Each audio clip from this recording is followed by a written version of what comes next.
It's Friday night, and the mood is right.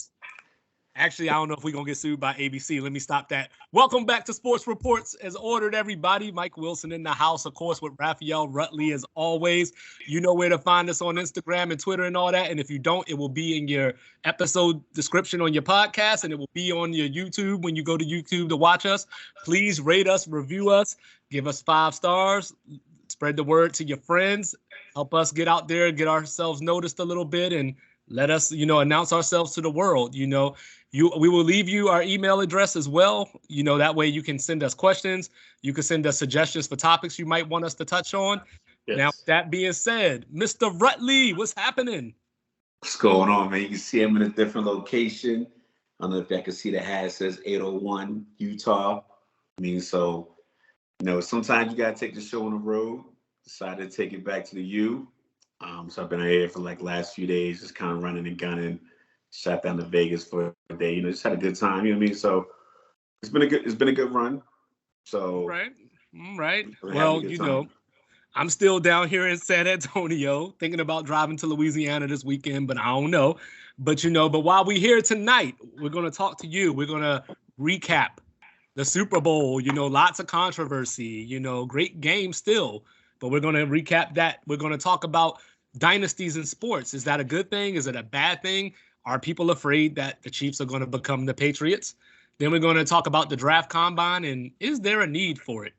We're going to talk a little bit about the new breaking news. My Washington Commanders are apparently going to hire Eric Bieniemy, the one and only offensive coordinator from the Kansas City Chiefs that pulled down the pants of the defensive coordinator of the Philadelphia Eagles that got a job the next day. Head coach. We're hiring him. So, we're going to talk about that just a little bit. And then, of course, we're going to get it off our chest. You know what I'm saying? So, Mr. Raff, first of all, the floor is yours, but I just want to say this before you get started.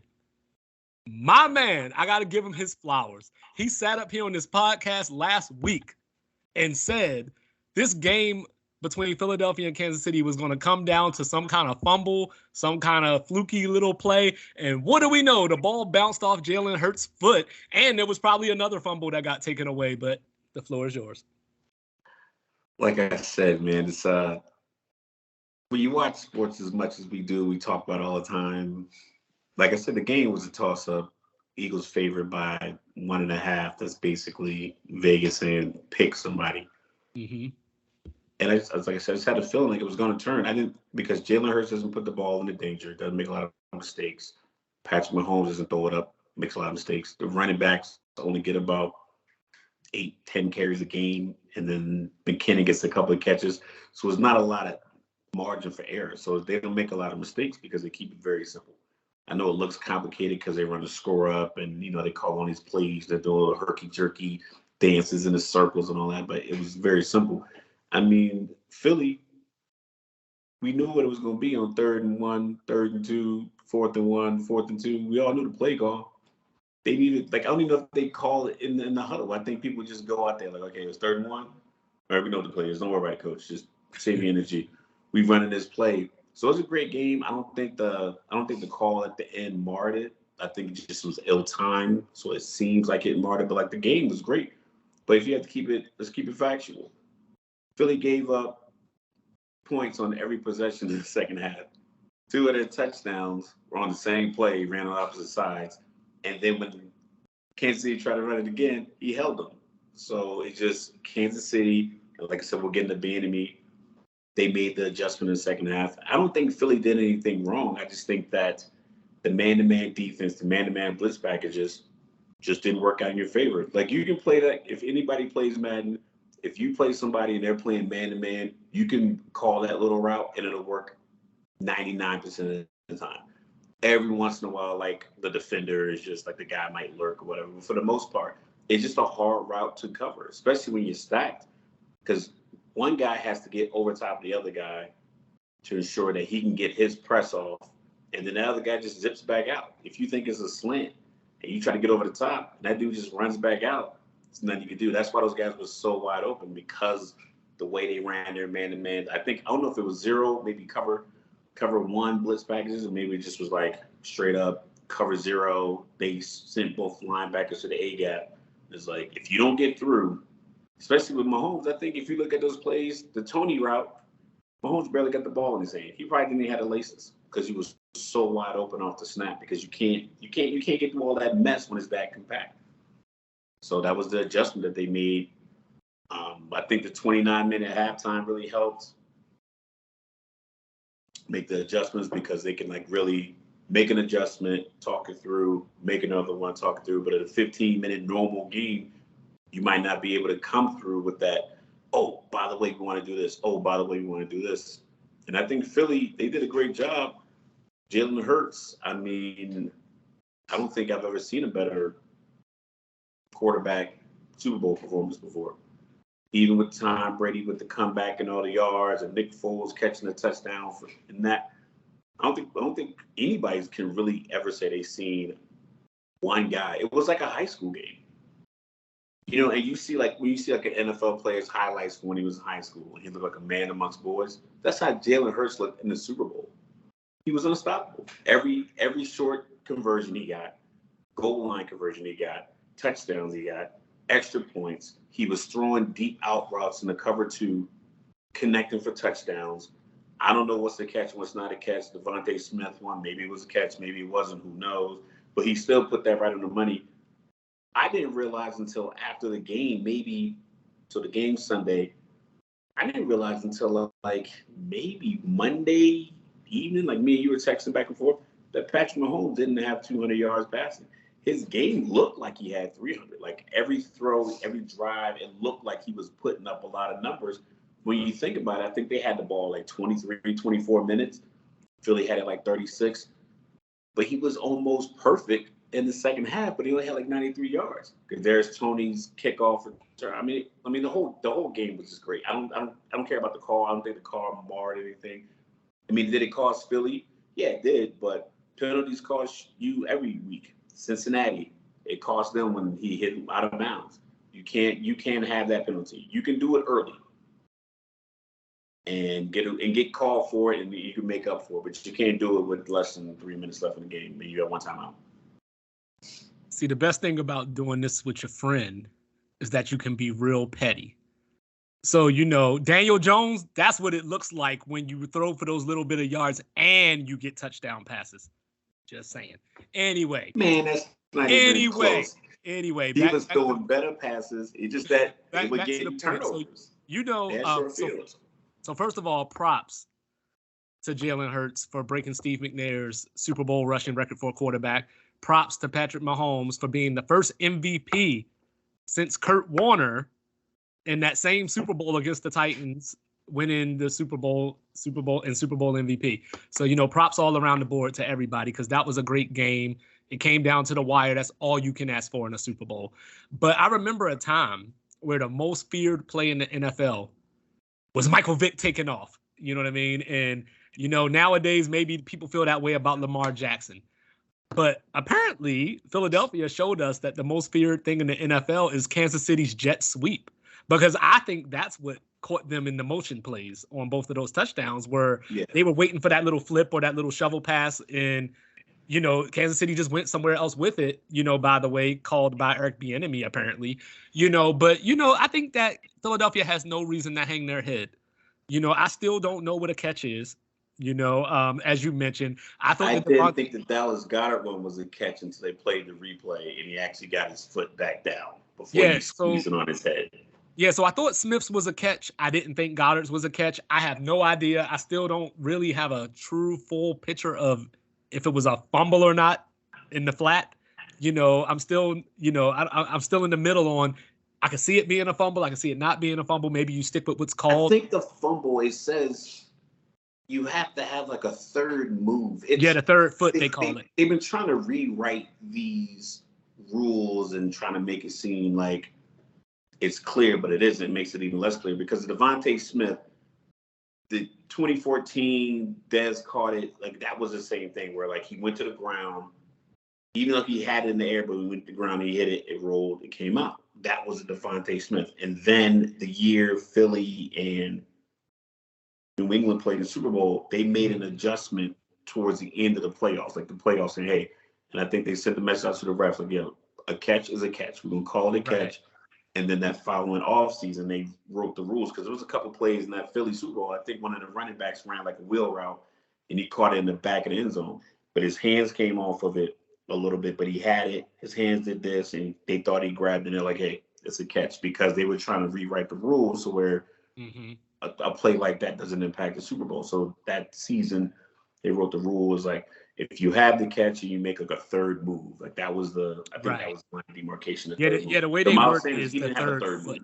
Yeah, but that's the thing. They call it. A third move can be turning upfield if someone determines that that's a third move, or the third step is the third move, or if he has it in one hand and shifts to the other hand, they can consider that a move because the word is move. It's not possession. It's just a third move. And that's where I got stuck because he caught it.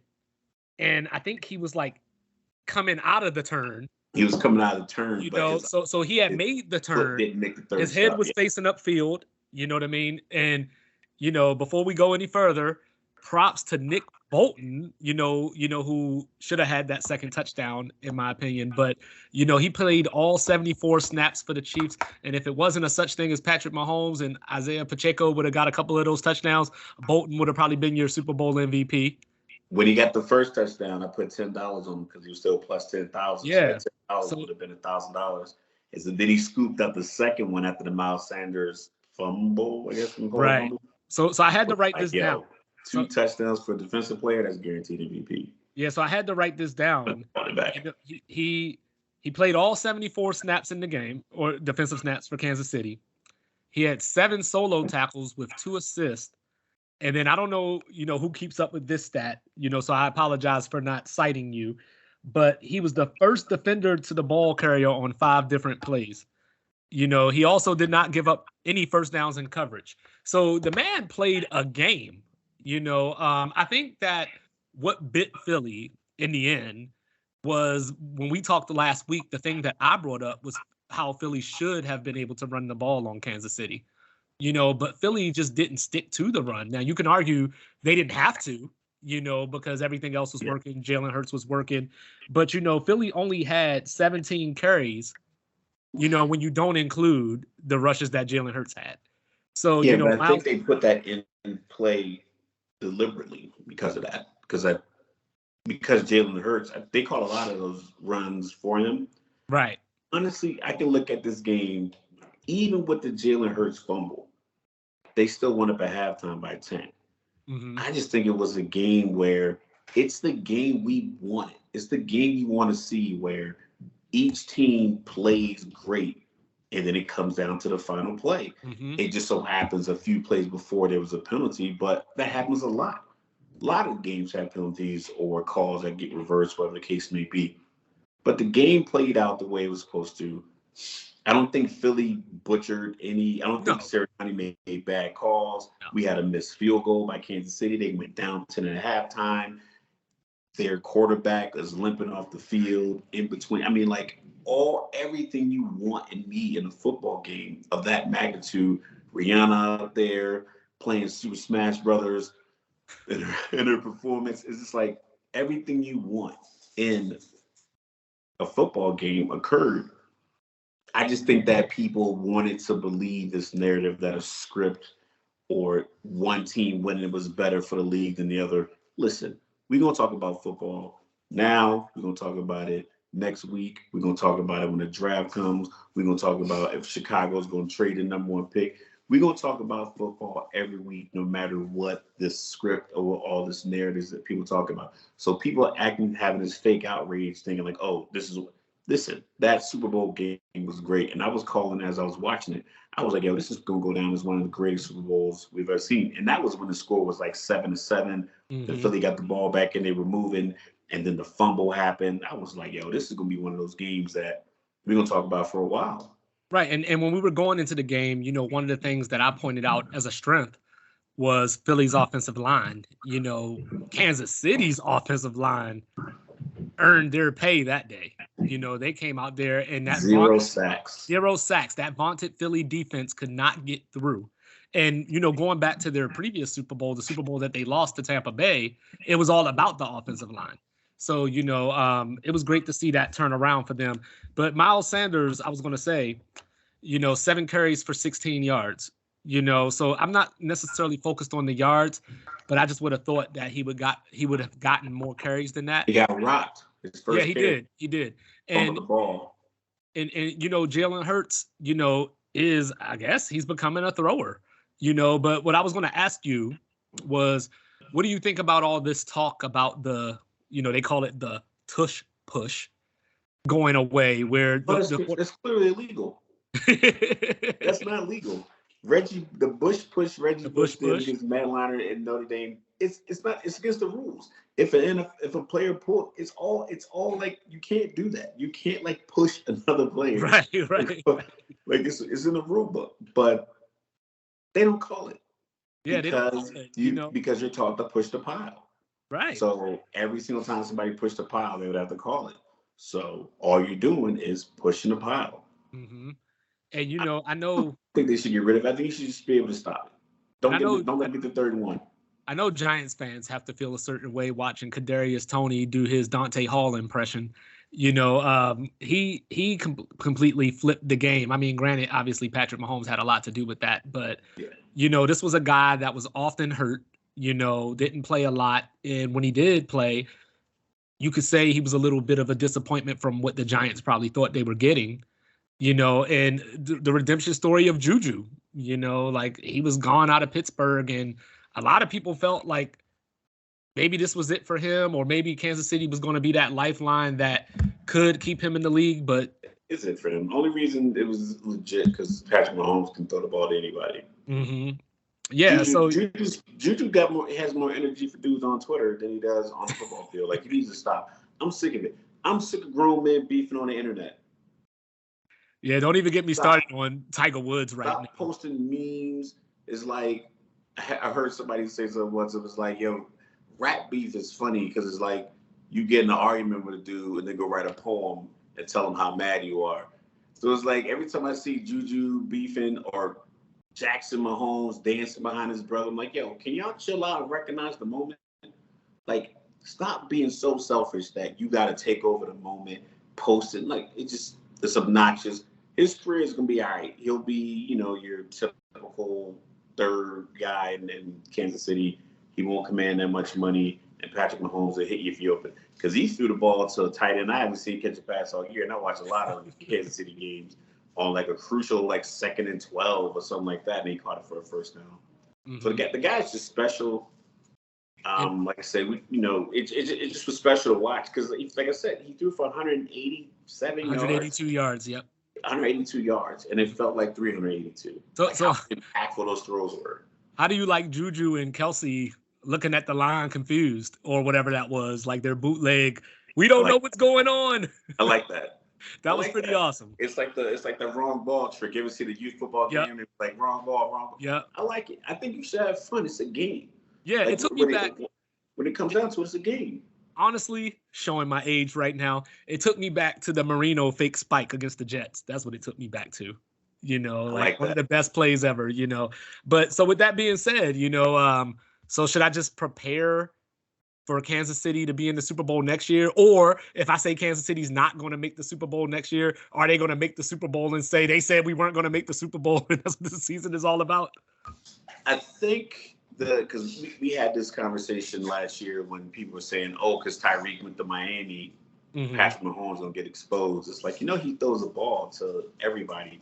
Yeah, having Tyreek was a luxury, but it was like having heated seats in a Lamborghini. Like, you still got a Lamborghini, and that's what Patrick Mahomes is. Like, he you can see it. You can see it every single week, no matter what. You can be in the audience, and if you're 6'2", you can run a 4.8. They can throw a jersey on you, and you'll catch 2 passes on third down, and he'll line right back up and go for the next play. Like, it just, they say it's unconventional, but I don't think it's unconventional. I think he just has it. He just has that ability. I was reading about his father, being awesome in high school, averaging 30 points a game in basketball, being a salutatorian and everything. So this is in his genes, and I think that he came in with enough, because, we see quarterbacks like Aaron Rodgers, they were meant to do this or whatever the case may be. They come into the league, they make these throws, but that's the thing. They make the throws. Mahomes, he improvises, he makes plays. He not only throws, but he just makes plays. And even with his bum ankle, when he took off for that 30-yard or whatever it was, that scamper at the end of the game, that just shows you who Patrick Mahomes is. He's like, I'm here. I'm a gamer. I am it. I am the dude that should have won MVP last couple of years. I am that dude that makes it go. Right. I make it go. But I think he does a great job of saying that other people make me good. Other people are here. Other people, like Kelsey getting open. He talks about the line block, and he talks about McKinnon picking up blocks. Like, I imagine. Talk to him.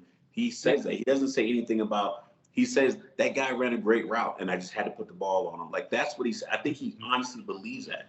He signed a contract. We talked about his contract last week. Mm-hmm. It's very team friendly, and it's like, if he believes in himself, because every agent said it was a terrible deal. Like, well, that's because it's a lot of guys getting money and their flashes in the pan, i.e.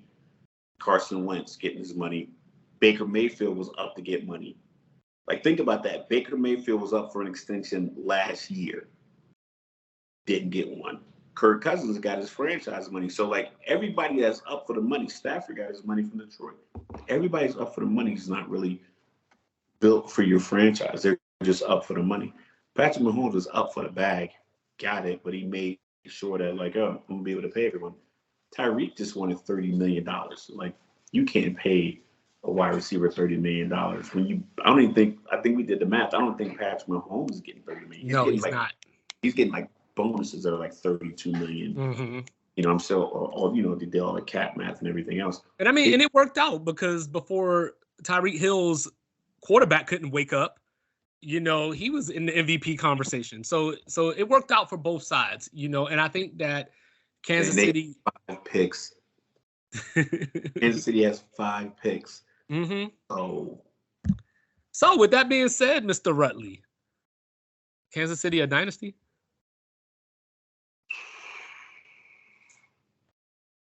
If we're going strictly football and we go back, we got, I think people would consider New England a dynasty, but if you look at it, they got 3 and 4 years early in Tom Brady's career. Mm-hmm. And then for 10 years, they got nothing.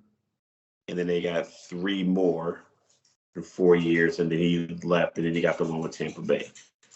But they were considered a dynasty, even though they didn't win like 10 years, like the 10. Granted, they went 18-1 one year, and then they went like 14-2, and when they lost to the Giants for the second time, they've had great years. Then you got the Cowboys in the 90s, 49ers in the 90s and the 80s, Steelers in the 70s. If we go by that metric, then yes, you got 5 straight AFC championships hosted at home. So that means you have to make it. You have to have home field advantage. So more likely, you got to be the 1 or the 2 seed, every year. And if anybody out there does not think Kansas City is a dynasty, it's all D Ford's fault. It's all D Ford's fault for lining up in the neutral zone. He's like Patrick Mahomes is MVP that year, and he goes to the Super Bowl, and they would play against, who was that opponent? They would have played.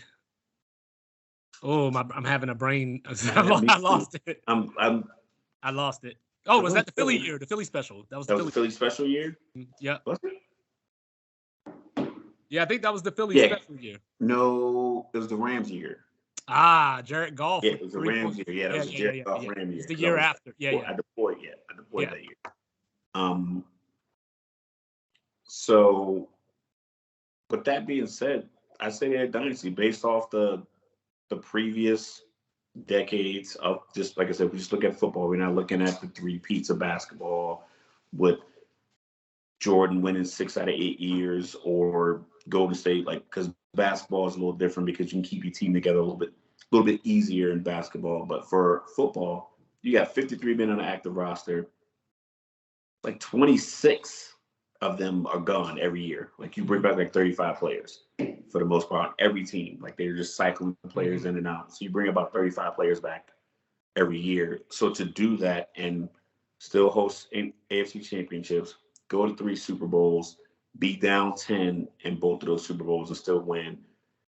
We knew what happened in the Tampa game. It just was like, but even in the Tampa game, he had an incomplete pass that made the top 100 plays in a year. So as long as they can keep Kelsey and draft or bring in like another dynamic wide receiver that can keep the defense back, because right now they're playing like everyone said, they're playing that shuttle coverage. Mm-hmm. You just need somebody that can break into that. I don't know if Kadarius Toney is that guy. I don't know if I think he's just like a gadget guy. I think he's that guy that you bring in slot route. Kansas City, go get Josh Downs. Don't allow the Chargers to get him. But so when you're looking at dynasties, do you consider division titles a part of the mix as well? Well, considering that Patrick Mahomes has played 30 in division games and they're 27-3 in those games, I'm like, yeah, that's pretty good. Well, not only that, because as I was going back to look at this, they've won the division every year since 2016. So that was even before Mahomes. That was still Mahomes, that's what Alex Smith. Right, and then but since 2013, so 2016, they've won the division every year since. From 2013 up until 2016, they finished at least second. So they were always in the mix, for the division. Pre-Patrick Mahomes, obviously Patrick Mahomes was the ingredient that they needed to get to the next level. So if Kansas City, how do we look back on Kansas City if they don't make another title game for the next 2 or 3 years, or if they don't win another Super Bowl in the next 3 or 4 years? How do we look back at them? Or were they just, yeah. Like, because people like to go back after the fact and change definitions and all that stuff. Right. Well, in order for them not to be competing for AFC championships, it would have to be they don't pay the people who made the dynasty what it is. So whatever you got to pay Chris Jones, you got to pay him. I think Frank Clark already got paid. You can't make guys like take pay cuts. You gotta be realistic. You gotta either draft well to replace these guys, or you gotta pay them. Because that's how you have a good run, because you're not paying the top wide receiver money. I don't think they're paying a big defensive end free agent. Like we know Buffalo is paying Von Miller like $120 million. Mm-hmm. DeMarcus Lawrence in Dallas is getting over $100 million. Aaron Donald's getting over, so we know there's guys and other teams that are getting a bag in these defensive spots. And they don't have big money running backs. No big money running backs. Your defensive secondary was all rookies for the most part, and Snead. So I think you have an opportunity to say, you can look to the future and say, hey, Chris Jones, we can't pay you this. But if you just say, you know what? Let's ride this off for the next 3 years and do not necessarily what LA did, like where you just mortgage your future, but instead of being concerned that in 2027 you won't have cap space if you pay these 2 defensive ends who might be like 27 to 28. No, don't worry about that. Just pay the guys now, because you what they have is like a reverse of having like a quarterback on a rookie deal. Mm-hmm. But they have a quarterback on a team-friendly deal, and then they have playmakers on rookie deals. Like you can't beat that. It's as far as like a setup. Every team in the NFL would want that. Either you want the top defensive team and a quarterback on a rookie deal, i.e. like San Francisco. You want something like that where you can pay Debo $22 million, you can pay Kittle $18 million. But you got this rookie, and you got him on this rookie deal for 3 years, and your defense is stacked.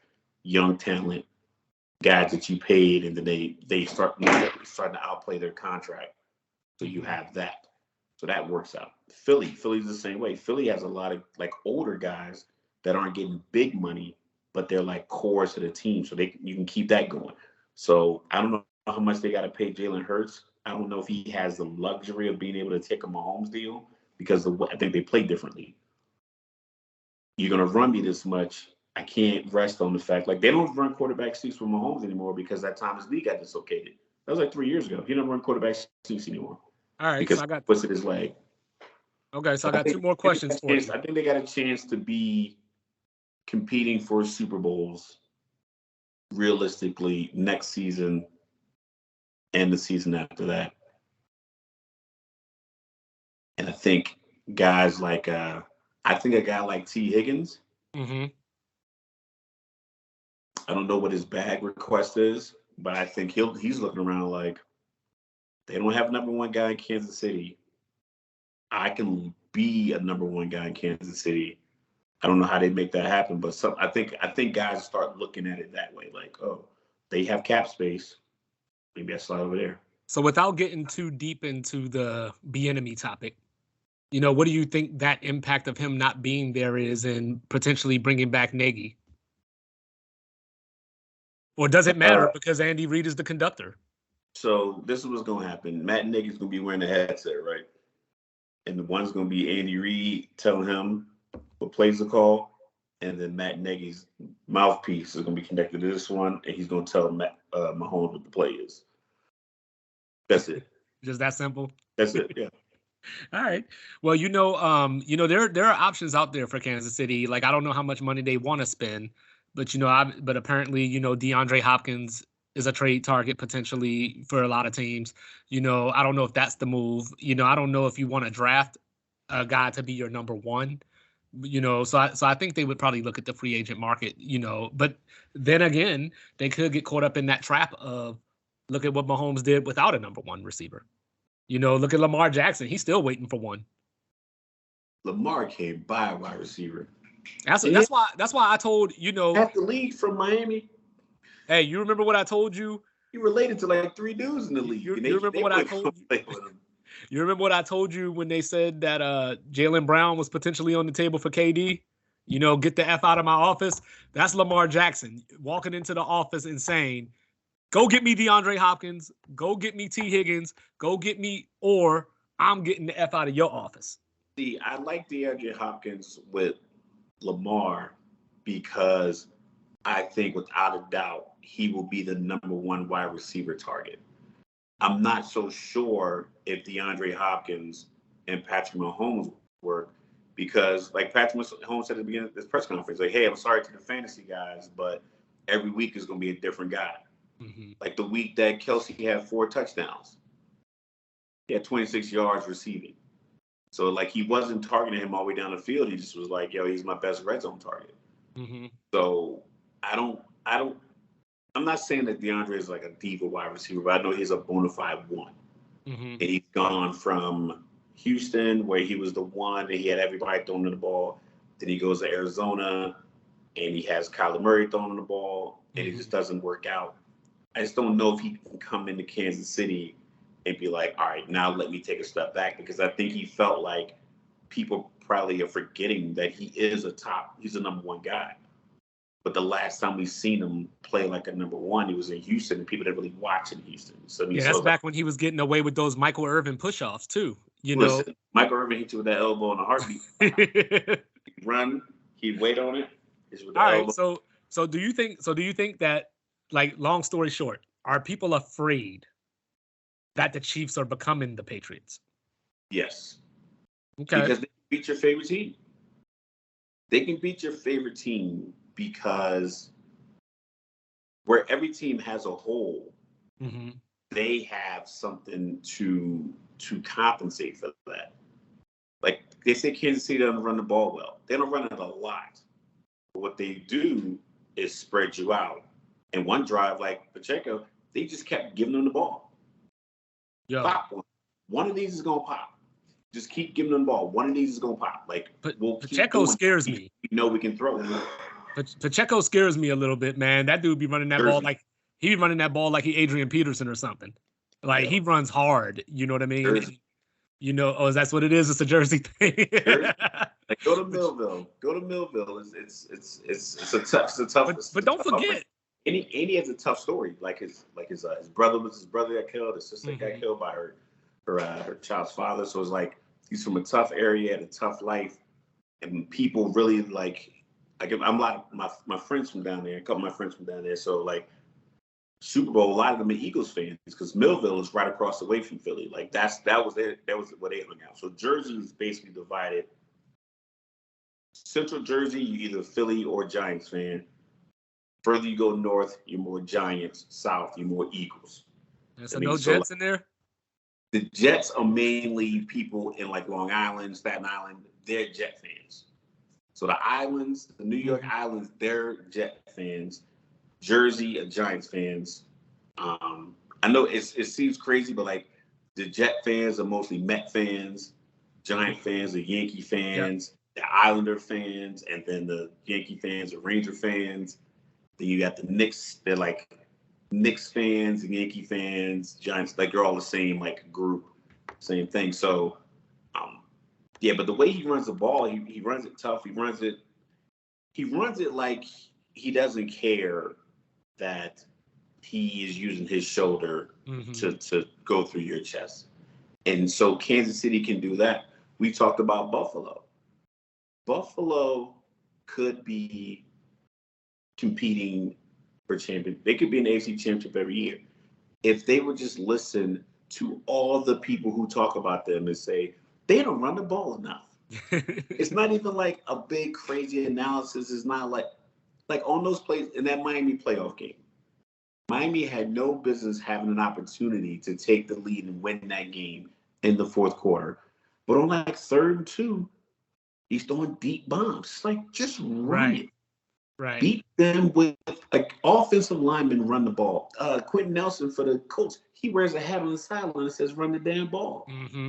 Just run the ball. Well, I think Natty's good, but I think I think the young quarterback talent in the AFC is going. Yeah, that's what I was about to say. As football fans, being better than the rest of them is like that's the trump card. That's what I was going to say. As football fans, we're blessed, because all these guys are young, roughly around the same age. Mahomes is the oldest. You know what I mean? So Burrow, Allen, Herbert. Like we got all these. Yo, I rock with Herbert. I rock with Herbert too, but I mean, like Herbert. Front the ball. I just don't like. I don't like the play calling. And so like I said, I always mention, man, don't talk about this. When I played with the Falcons all day, the defense is like on Madden, the defense is rated like 67 and 68. The offense is like 69. Like it's not stacked at all. But when you play these games, people play with these NFL teams the same way these NFL coaches do. I'm like, are they getting there? I played a guy. All he did, he just was lined up in 4 and 5 wide, and he would just throw it. I'm like, all right, I'm just going QB spot, and then you try to run, and then he gets hit, and I'm getting these interceptions. Now you quitting because the score is 14-0. It's like it's simple. Austin Eckler had 915 yards rushing this year. How? He should be at 1,200 yards because it's not like he doesn't touch the ball a lot. They throw it to him. Just run it. Give his arm a break. Just run the ball. So, like, I think the AFC, I think Jacksonville will jump Buffalo and the Chargers in Cincinnati next year. Oh, big time prediction right there. Let's just wait till free agency and the draft happens. We'll revisit that. We will relitigate that. But so I was thinking, being 2-5 and everything. And, I talk to all these people, sports groups. I talk to people on the streets. I talk to people at work. And I think, like, I'm one of the few fans that watch a sport from the standpoint of, hey, here's a team. Let's see who's the best team. Like, I don't really deal with all-star games and all that kind of stuff because I want my games to mean something. But most people, I think, like dynasties, or at the very least, sports leagues probably like dynasties from the standpoint of it gives you a villain that everybody hates, so the ratings come in or whatever the case may be. So does the NFL need dynasties? I don't think they need a dynasty because we're so like encapsulated by the sport holistically. I think everybody loves football. Like football moms, like I said, my son played football. They're in the audience with their son's jerseys on. They're doing the posters. They're on the sideline. Team moms. Like, people love football.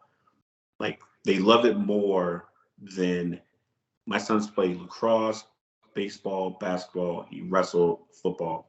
Football by far gets the biggest crowd. Like grandparents are there, siblings are there, friends show up. Like so, the wrestling events are packed. That's because there's like 100 wrestlers. But the football game is only 30, 40 kids on the field. Mm-hmm. Stands are packed. Just everybody shows up. Your school shows up. You might not like anybody on the team, but it's your school. You'll show up. I think people show up for football more than anything else. So I don't think the NFL needs a dynasty. Well, so looking back, I remember the Patriots going back to back. I remember the 49ers going back to back. I remember the Cowboys going back to back. And for a few of those years, you ended up with some NFC championship game that involved San Francisco, Dallas, or Green Bay. And, that was just the way it was in the early 90s. Dion was swapping teams and everything. But the reason that I asked that question is because, I was looking at the NBA, for example. And in the NBA, everything revolved around Lakers Celtics for a very long time. And then you had the Bulls with their 2 3-peats, and I think the league was kind of quiet until the Kobe Shaq thing came along. But then when LeBron went to Miami, the whole, we're going to win not one, not two, all that good stuff like that. Miami became that villain and the NBA was just on fire. And sometimes I feel like even with the Warriors now, I just don't feel that same spark in the NBA, or I don't feel that same intensity from fans or strong opinions outside of just caring about their favorite players. But when I look at baseball, that was the one that threw me off because, so I already told you, I gave you the spoiler alert. The Yankees are the last team that repeated as World Series champions. Do you happen to remember what year that was? I would say probably pre 9/11 because they didn't win it that year. So 2000? Yes, it was 1999 actually. And then, so just for, blanks and giggles, I went back to look because obviously so, like the Yankees, for example, they won the World Series back-to-back. They were the last team to win back-to-back back in 1999. But since the Yankees are an American League team, I went back because I said there's no way that a National League team could have went that far in between repeating. So what I found in my discovery is that the Cincinnati Reds were the last National League team to repeat. And I'll give you. How long ago was that? Oh, I was going to give you a guess because this is fun. I want to give you a guess. Just take 77, 78. Hey, look at that. 75, 76. Look at that. Okay. But that's over 50 years ago, since the last National League team won. But we're getting close to 25 years, since any baseball team, has repeated. But the reason that was important to me was because baseball, and I don't think one necessarily correlates with the other, but baseball's popularity has been declining as well. And I wonder, there was a time where the Yankees was the big, bad, evil empire, and I think people got enjoyment out of them on the Cowboy level of, if I hate them, I want to watch them lose. And if I love them, hey, I'm here for the party. Exactly. But I think the Yankees, they were the first team to organize their own the network. So they were getting the network money. They had the Yes Network. So they were able to pay people more than other teams. Right. So then Boston got bought out and everything else. So that's why I was wondering how that correlates to the NFL, because I think that any sport, regardless of the sport, I think there's just more interest in general when there's a dominant team, when there's a dynasty, like Kobe, Shaq, Lakers, the NBA got to a certain level. But the problem was the perception of the East, was awful for about 15 years, where the West was the strong conference. Whereas in the NFL, we're running into that a little bit, just looking at it from a quarterback standpoint, because as we mentioned, the AFC has all these young guns, so to speak. Whereas like the NFC isn't as strong from a quarterback perspective. But I just wonder, is Kansas City versus whoever in the AFC Championship game just going to be the de facto Super Bowl for a while? Well, see, that's the thing. I talked to someone who's a Philly fan before the NFC Championship game, and he said that the NFC Championship game this season was going to be the de facto Super Bowl. He was like, whoever wins that game is going to win a Super Bowl. I was like, Also, like, there's no way if even if San Francisco were able to beat Philly, that Brock Purdy was going to beat Patrick Mahomes in the Super Bowl. Right. Or Joe Burrow. Yeah. So, but I thought Patrick Mahomes was going to win. Right. Yeah, I thought that for a while. I think the thing with parity versus dynasty is if you are like rooting for the dynasty is easy, but then people will say, "Oh, well." Like, for instance, the UConn winning. When they ran off like 100 wins in a row and 3 straight national championships, people didn't like that. But we watched and we tracked it, and ESPN tracked it. Now imagine if Kentucky would have won 100 games in a row. The media coverage would have been crazy for it. So yes. I think there's room for it. Yeah, and with that being said, I will never forgive John Calipari for 2015, starting out 38-0 and losing in the Final Four to Sam Decker and the Wisconsin Badgers. Yeah, you know, because I think we would have killed Duke that year. But anyway, you know, but to the UConn point, I think the major issue with that was, you know, when you look at college basketball scores on the women's side, sometimes it's ugly, man. Like 97-38 and, you know, 101-40 and stuff like that. So I think that had more to do with it than the actual concept of one team being dominant. They had the player of the year, but they were constantly, you go back to Rebecca Lobo, Sue Bird, Diana Taurasi, Maya Moore. I mean, like, so you got the new young guns. You have Breanna Stewart. You had just every year, Gina Ariema, UConn Huskies winning basketball, and they were going to be in there. I personally don't mind the dynasty because it's not, especially with a salary cap league. If you have a salary cap league and you have a dynasty, that just shows that your players are just better, your coaches are better. Yes, and your breaks are better. Everyone gets a break. Everyone needs a lucky break. The Warriors got all the breaks literally for their opponents. You need them. And the same thing. Toronto got some breaks, but you still got to perform. Like, Kawhi Leonard got to get away with that travel against Philly in Game 7 to hit that jumper. Like, you need things to go your way every single year to win. Yes. So for a team to be in championship contention every single year, you got to avoid scandals. You have to avoid poaching your coaching staff. You have to avoid people recruiting your players. You have to avoid free agency. So I think it should be applauded more if you're capable of holding your team together in this day and time. Yeah. I think teams appreciate dynasties as long as they have a threat. You know, so you're part of it, people appreciate it. But I'm just saying, using Golden State as that example. You know, Golden State was the standard, you know, but then they went and got KD, and it became kind of uninteresting because even with the best player in the world, possibly best player of all time, you know, we were still looking at sweeps in 5-game series on the other side of the court.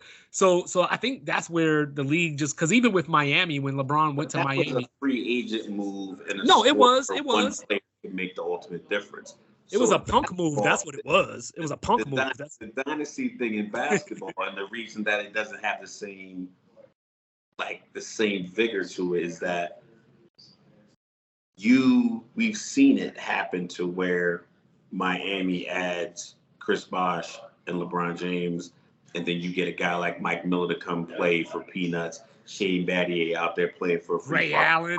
Ray Allen comes out of retirement to hit game-winning threes or game-time threes and things like that. And I will never forgive Ray Allen for that. Listen, man, you got to do what you got to do. Listen, Boston had no loyalty to them. They didn't draft him. That's true. They didn't. But Ray Allen's my guy, man. And then Milwaukee went out and gave his number away, so they can't even retire it. So hey, little known secret. Little known secret. Ray Allen is like the first person that gave me the inspiration to shave my head. You know what I mean? So like Ray Allen is my guy, Jordan? Man. No, not Jordan. I'm not a Jordan fan. Like, don't get me started on the manila-eyed terror that he was. But dynasties, you know, I think Jordan that 8 years. That's a big deal. Mm-hmm. But that was because they had the guy that they drafted, and then they ran it up. So I think dynasties are good. I think they're good for sport. I think Kansas City they're so likable. Travis Kelce tries to be like a villain, but he's just so cool that it doesn't come off that way. I mean, like he did make me upset. If T.O. was saying the stuff that Travis Kelce was saying, first of all, it would sound tougher. Travis Kelce doesn't sound tough. He sounds funny. But who was all these people? Who were all these people that like thought the Chiefs weren't going to make the playoffs? It was a lot of people. Was it? I saw a lot. Colin Cowherd picked Denver to win the division because they got Russell Wilson. Well, I heard like he lives out west. He's a pundit. He's on TV all the time. He picked them. So many people picked against Kansas City. Well, I heard so many people being like the pundits. You know. Well, I heard some people thought that after the Chargers made their moves, got Khalil Mack and that J.C. Jackson and everything. I heard some people say third in that division. I heard from multiple different CBS sports pundits, podcast pundits, Fox Sports pundits. We had it in our group chat. Like the dude, I forgot who it was. He said Patrick Mahomes gonna get exposed. Like, but it goes back. But I think that goes back to that. I think that goes back to that LeBron and I forgot who else it was, but that LeBron conversation about how I was saying, you know, you got 90% of people fawning over you, and you spend your time focusing on the 10%. So like literally like whatever number of pundits were picking against the Chiefs or whatever the case may be, it probably wasn't more than like 5% of people that were making. I saw a lot more, but it's not that people were picking against them. It's like the logic they were trying to use and the lack of logic, essentially, of why they thought they were going to fall off. So riddle me this. Tyreek Hill went to another team. That was all people used. And I'm like, riddle me this. If Buffalo lost Stephon Diggs right now, would people not say the same thing? You think that Buffalo couldn't beat the Jets, New England, and Miami? I'm not saying whether they could or couldn't. I'm just asking. I'm just saying if they lost Stephon Diggs, I'm sure there would be a contingent of people that say, "Oh man, like I don't know what Buffalo's going to do without his number one target," or you know, or if Minnesota lost Justin Jefferson, you know what I mean? I'm sure, you know, I mean that's just it comes with the territory. It's not the same thing. So if you look at it this way, Kansas City. Like I said, we ran it down. They ran a division essentially since 2016. So last 6 or 7 seasons. Mahomes, they dominated the division. So not only were they winning the division, they were dominating, considering, like I said, he's 27-3 in 30 games. So that means last year, I think he was like, if you take the 6 games off, that's 24 games. I think it was like 20-2. Or like 20-4, maybe it's no, not 4, but like 20, like he had like over 20 wins and a couple losses. So for you to just all of a sudden say because one guy left, that the team that dominated the division for 4 seasons was going to drop to 3rd because Devontae Adams went to Vegas and Russell Wilson went to Denver and Khalil Mack went to LA, that the team that's already established who lost one piece was going to fall off. It didn't jive to me. It didn't make any sense because like Kelce was still there, Andy Reid was still there, Bieniemy was still there, Patrick Mahomes was still there, Chris Jones was still there, Frank Clark is still there. Like their core players are still there.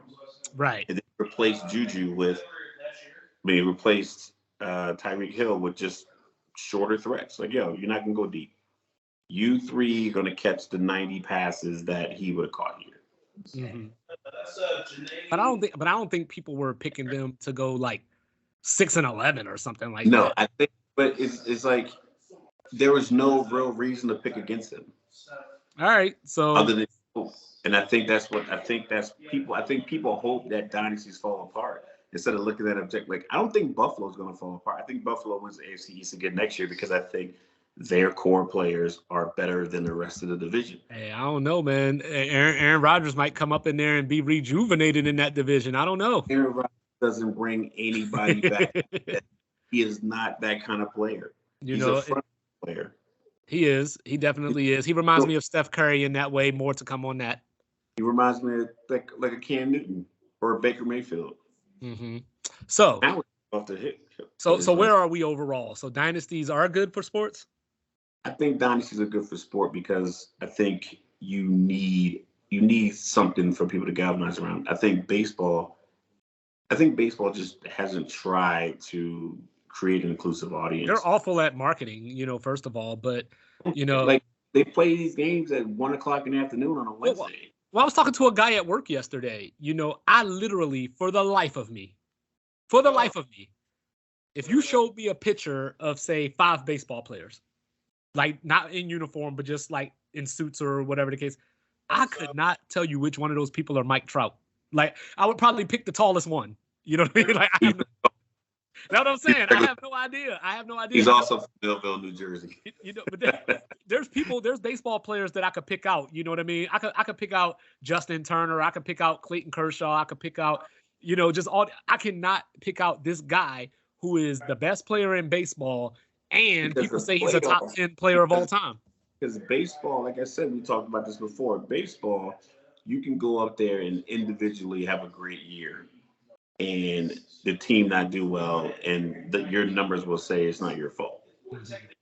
If you hit 39 home runs, 112 RBI, and you bat 303, and your team goes 62 and 100, it's like, well, I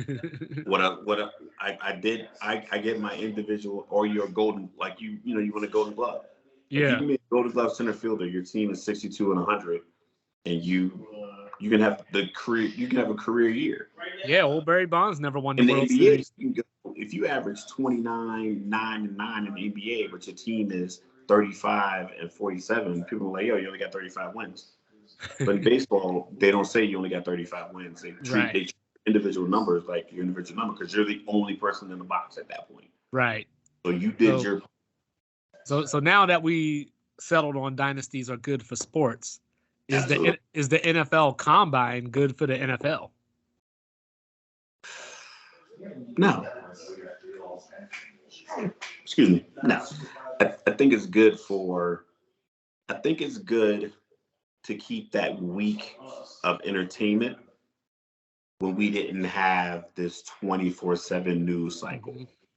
So before we were watching everything on our phones, like even smartphones, 2010, you can get information, but I didn't have YouTube streaming videos to my phone. We didn't have, like, the phones were getting better. But now with the 24/7 news cycle, the NFL doesn't have to like steal a week from you in the off season.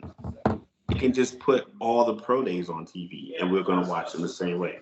So you can put, if there's like Josh Allen when he was in Wyoming, you can put Wyoming's pro day on TV. Zach Wilson got drafted number 2 because he had that one throw at the BYU pro day out here in Provo. So it's like, you can just put the pro days on TV and you can have the pundits, the Mel Kipers, the Todd McShays, the Mayocks. You can have them talking about all these different players, their sleeper draft picks. And we're going to watch the Combine. The problem with the Combine was that even with the guys who were running these fast 40s, the knock would be he doesn't play that fast on tape. But if there was a guy that people projected to go top 10, i.e. like right now, CJ Stroud, like they project him to be a top 5 player. It could be a quarterback from Western Kentucky. That's your school, right? Bailey Zappi, baby. They could go out there and make the same throws, and you can look at his stats, you can look at him on film, and they'll say, oh, well, yeah, he was playing at West Kentucky. He's not playing against the greatest defense. So they're going to relegate him to the 3rd or 4th round already. CJ Stroud can go out there at the Combine. The wide receivers can drop the balls, or you can make a couple of ill-placed throws, but then they'll say, put on a film and watch him.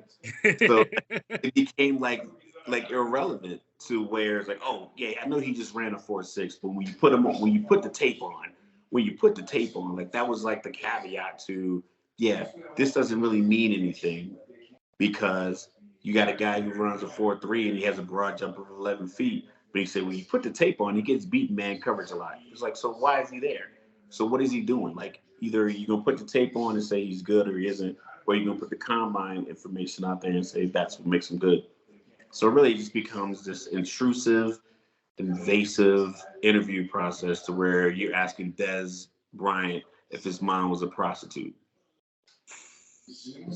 Awful. So I'm glad they got rid of the Combine. I think it was shady. I've always thought it was an issue. but I knew it was something was up when they measured Kyler Murray at 5'10" and 3/4, and he didn't do his height at his pro day. And I know for a fact he's not 5'10" and 3/4. Yeah. If he's 5'8" and 3/4, I'd buy that. Yeah. But 5'10", it is cleats. They're known as helmet, maybe. So, I always like looking at numbers, I guess. So I wanted to look at Wonderlic scores because I know that I've heard in the past about how, quarterbacks that do well on the Wonderlic, tend to do well in the league, right? So from anything that I've read, a good Wonderlic score is probably about 26, So here's some Wonderlic numbers for you. So Brett Favre scored a 22. Peyton Manning scored a 28. Phillip Rivers scored a 30. All right, that sounds normal, right? Yeah. Check it out. Oh, we're about to get good. So Ryan Fitzpatrick, Mr. Harvard, of course, scored a 48. Carson, I don't want him to be my quarterback next year, Wentz, scored a 40. He scored a 40. Steve Young scored a 33. So the Wonderlic just kind of, I guess it's a good test as far as aptitude and how quickly you can answer a question and how critically potentially you could think. But when you're out there on the football field, I need you to tell me what that linebacker is going to do. I don't need to know what time the trainer is going to arrive in New Orleans. Greg McElroy got a perfect score. Yeah, how's that working out? Shout out to Greg McElroy. I like him. He was in the announcer booth before his first rookie deal would have expired. All right, so check. Hold up. Indulge me for a couple more seconds. So, Antonio Brown, we talked about him last week.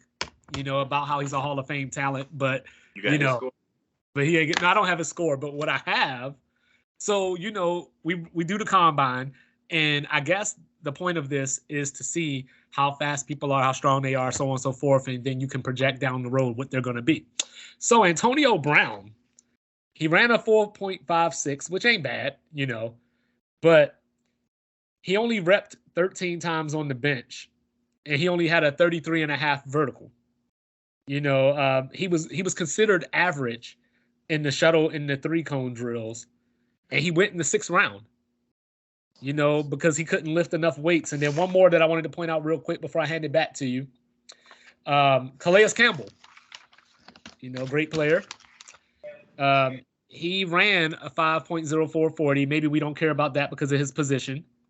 But the reason that's important is because for his position, the average is 4.81. He only benched 16 reps, which was worst amongst his peer group that year at his position. And he was considered to be below average in the vertical and the agility run. I think that worked out pretty good for him. I mean, he was 6'8". Yeah, there's always that. You don't need a great vertical when you're 6'8", right? You just need leverage, and I think the interview on the pivot they did with Mike Tomlin. So you got Fred Taylor, Channing Crowder, yep. And Ryan Clark. They interviewed Mike Tomlin in his house. And he was like, I run the coaching. He was like, I see these scouting reports that say his guy's arms are too short or his hand placement is off. He's like, I can teach that. And I think that what it comes down to is like, I just tell my son this. I was like, listen, some kids are football players. Some kids are just playing football. The kids that are football players will stand out. So you don't have to be the fastest. You just got to work hard. You got to know what's going on. Because there's plenty of kids out there who run, get hit, and it's like, and that's it for them. Right. So there's plenty of guys out there that can run fast. Like we talked about John Ross in our little pre-meeting. He hurt himself doing the 40, and I don't think he's caught 40 passes his entire time in the league. Oh, and don't forget my Maryland Terp, Darius Hayward Bay. Don't forget of him. Well, he went to Pittsburgh, and that's not. No, did he go to? Did he get Well, drafted? he got drafted by the Raiders. He ended up in Pittsburgh. Just take you because you're fast, but the Raiders have no identity to know how to use you. They just show up because you're fast and tall. Right. Like I said, it's not for everybody, and I think the combine can have you enamored with the guy. If people really went there and were given a real opportunity to advance their position, then I would respect the combine more. But it's just another way of just stealing the entertainment, the sports entertainment for a week. That's all it is. So do you feel? So do you feel that these scouts and teams or whoever these aficionados are, do you think that they could just simply watch tape and figure out who they want to draft? You can look at your own team and say, I want these kind of players, and go get them. Mm-hmm. You could, like Bill Belichick, he would get 2 down linebackers. Like, listen, I want 275-pound linebackers. I'll bring in the nickel back if I want somebody to play coverage.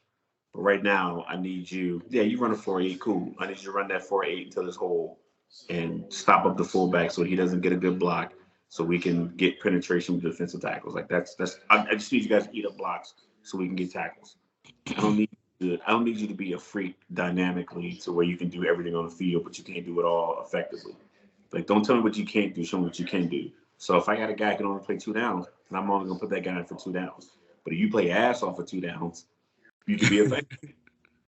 And that's it. That's what it boils down to. Is that I think these coaches get so enamored with their own voice that they think they're doing something new. The Kansas City Chiefs just won the Super Bowl. What new thing did you think they did?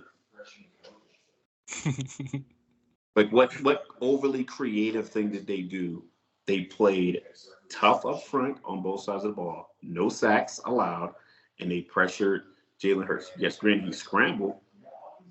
They pressured Jalen Hurts. He had to scramble every once in a while. He had those incomplete passes.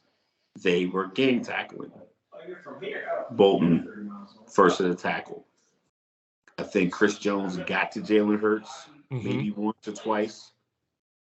And then they played good defense on the back end. Bend, don't break. Yeah, because when you look at the Chiefs, when you're in man-to-man coverage, you got to beat that man-to-man coverage. That's all they did. They didn't do anything fancy.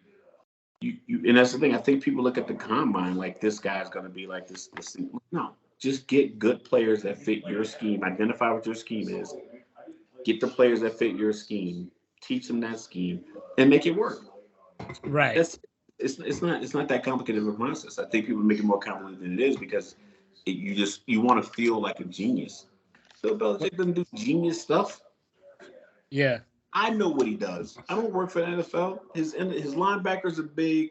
His defensive linemen are big because he runs 3-4 a lot. So you need a nose tackle that can eat up 2 blocks in every play, i.e. Vince Wilfork. Remember Mount Cody, right. He's got Alabama, the same kind of concept that Nick Saban runs. Nick Saban just gets the biggest guys up front. That's why a lot of his defensive backs don't work out that well in the NFL because they win up front.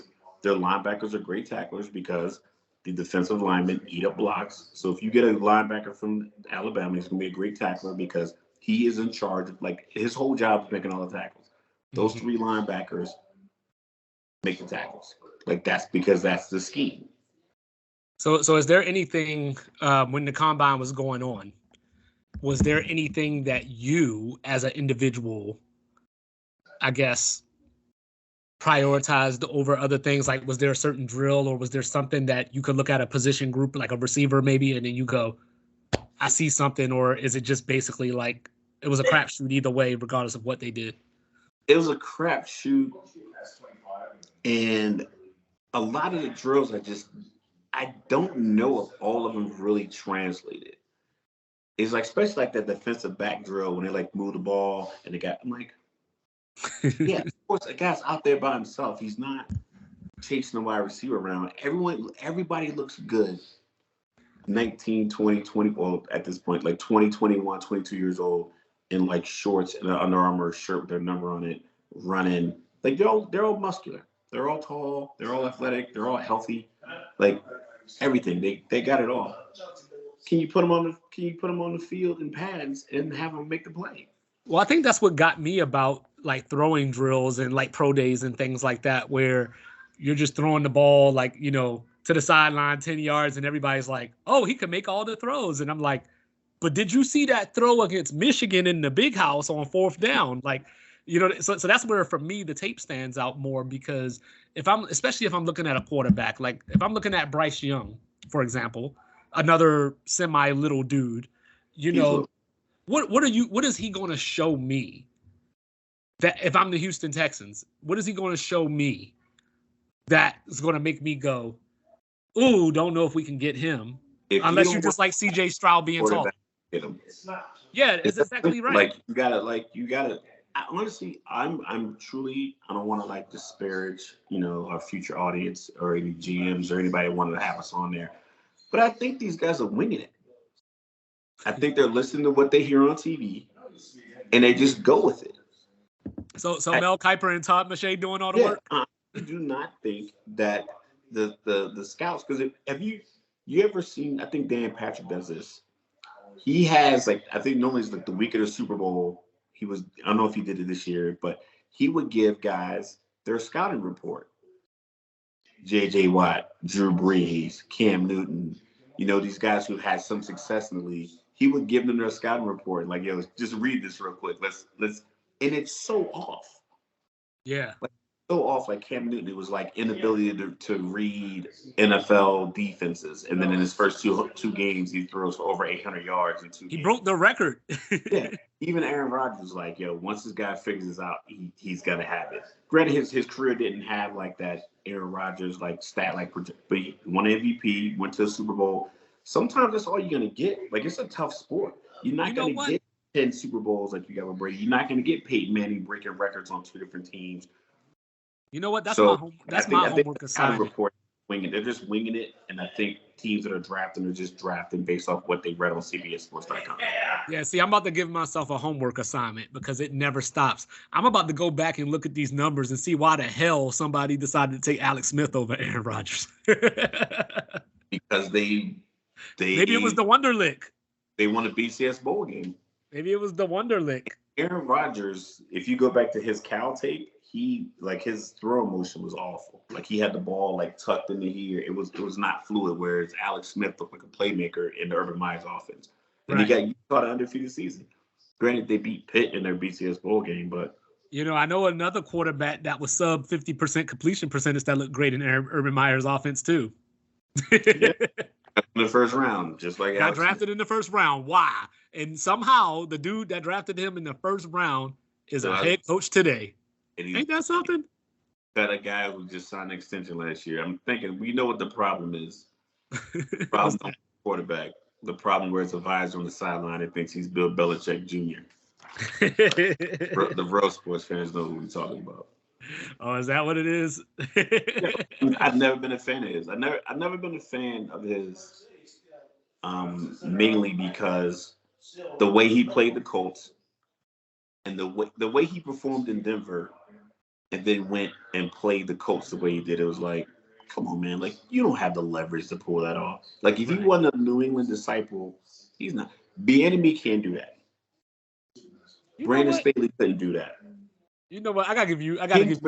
Cliff Kingsbury right now gets hired on. Say they would have hired him as the Colts coach. Well, right. Coach now because they were open. And then he called from Thailand like, yeah, man, I'm not coming back. You think he's getting another job next year? If he did that? No. But somehow Josh McDaniels keeps his job in New England, then gets another job in Vegas. Well, he's got the stamp of approval from the best coach of all time. Coaches, his would be awful. I was going to say, I got to give you some credit because, I try to do my best at finding these segues, and then, you always give it to me. So, Eric Bieniemy, so Mr. Bieniemy, fixing to be the offensive coordinator for my Commanders, as I mentioned earlier. It sounds like it's going to be official as of tomorrow. Don't know when the press conference is going to be, if they're going to have one or whatever the case may be, but it sounds like he's going to get the job tomorrow. We talked about Nagy potentially replacing him in Kansas City. So the question of the hour, the question of the week. Why can't Eric Bieniemy get a head coaching job? Because he makes decisions like this. Why on earth are you going from Beyonce to the girl that got kicked out of Destiny's Child? Like, what are you thinking? Because she give it up more. I mean, we can't talk like that. We can't be talking like that on here. Go on, man. Go on. It doesn't make any sense to make that. If you made a lateral move from Kansas City to Jacksonville with the young gun quarterback, Kansas City to the Chargers. Shout out to Jeff Garrett. Hi, Jeff. Shout out to my Utah family here. So this is on the location. So everything isn't flowing like it is, but the conversations are legit. But if you went from like Kansas City to the Chargers, and maybe it's a revenge angle. He gets 2 games a year against the Chiefs, or he goes to Las Vegas and help Josh Daniels because Josh McDaniels has no idea what he's doing, calling plays offensively. If he did that, I'd understand it. Or if he even went up to Denver and resurrected Russell Wilson because you have a good talent. What are you doing with the second-year quarterback out of North Carolina? Because in interviews, I read an article when the season ended that the Commanders' top brass were telling potential coaching candidates that Howell was going to be their starting quarterback going into the next year. So why am I coming in as an offensive coordinator when I can't even coordinate who starts at the most important position on my side of the ball? Why am I, on top of the fact that the organization is just imploding? Maybe Jeff Bezos buys out because he already owns the Washington Post. Maybe he wants to watch the Commanders too.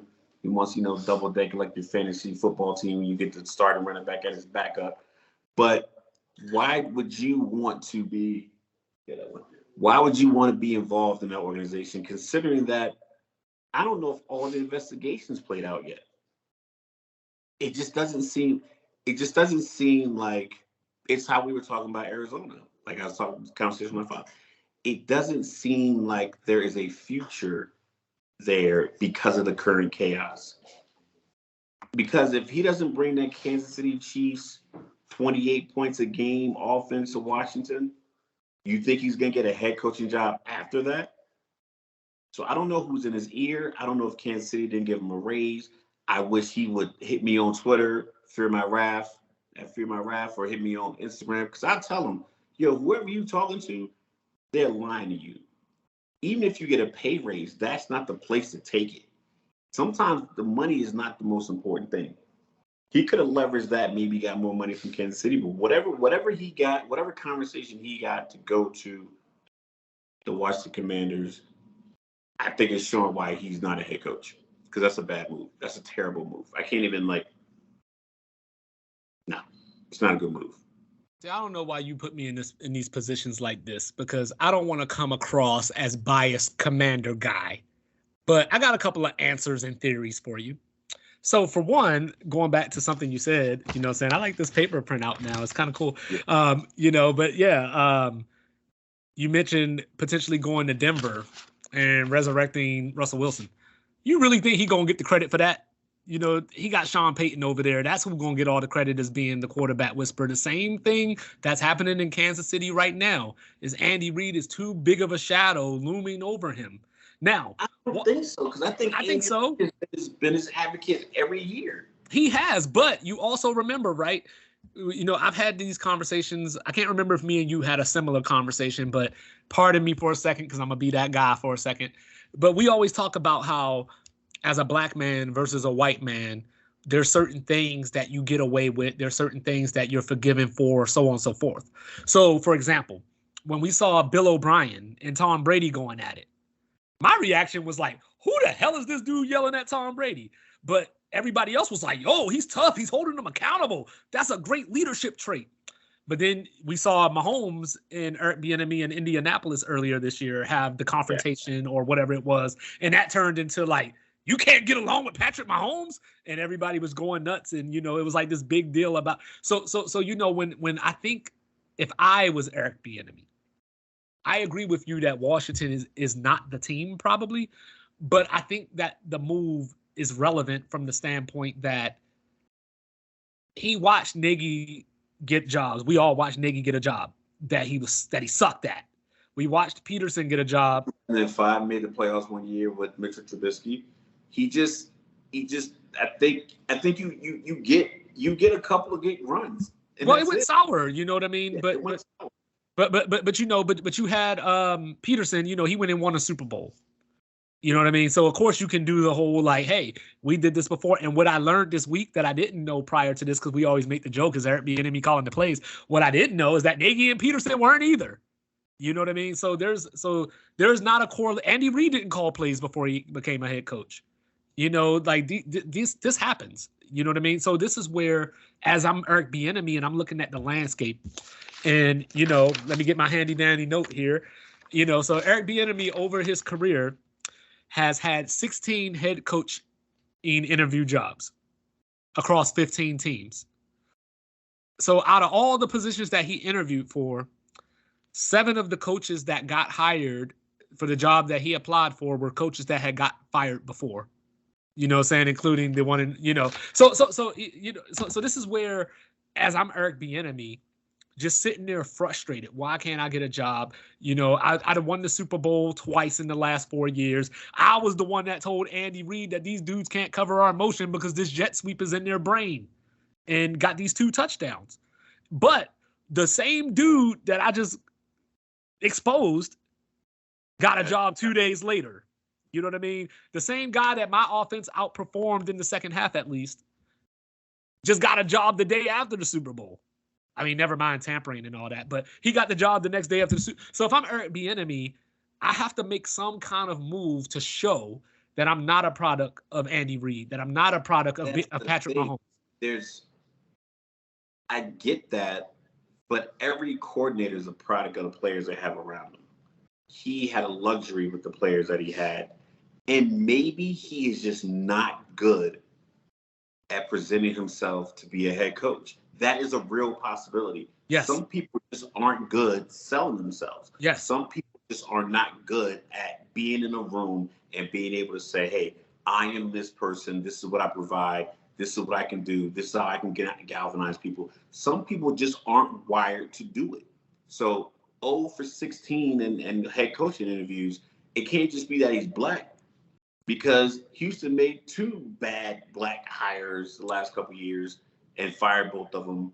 Got in the job, like, so I don't think it's just a matter of that, because that was a narrative that was surrounding. Well, going back to things that people get away with that, you know, other people can't get away with. He does have a past. He does have a checkered past.